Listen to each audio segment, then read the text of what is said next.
بسم اللہ الرحمن الرحیم۔ السلام علیکم۔ ایک شخص گھر آیا تو اس کی بیوی نے کہا، ہمارے غسل خانے کے پاس جو درخت ہے اسے کٹوا دو۔ میری غیرت گوارا نہیں کرتی کہ جب غسل کر رہی ہوں تو پرندوں کی نظر مجھ پر پڑے۔ وہ بیوی کی اس بات سے بہت متاثر ہوا اور درخت کٹوا دیا۔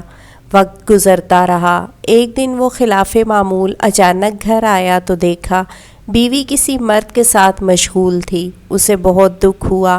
وہ اپنا گھر بار چھوڑ کر بغداد چلا گیا اور وہاں اپنا کاروبار شروع کر لیا۔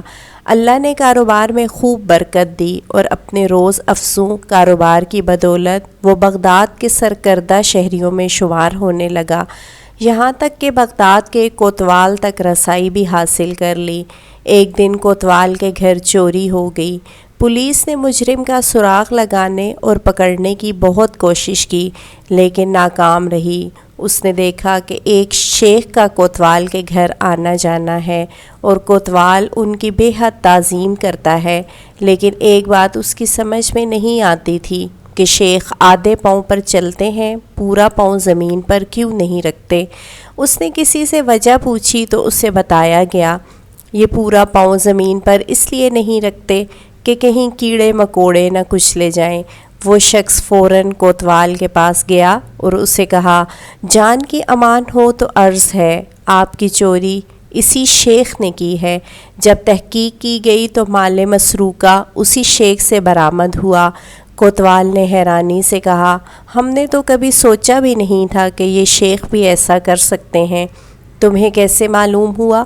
اس نے کہا، میرے گھر میں ایک درخت تھا جس نے مجھے نصیحت کی تھی، جو لوگ ضرورت سے زیادہ نیک نظر آنے کی کوشش کرتے ہیں وہ عموماً نیک نہیں ہوتے۔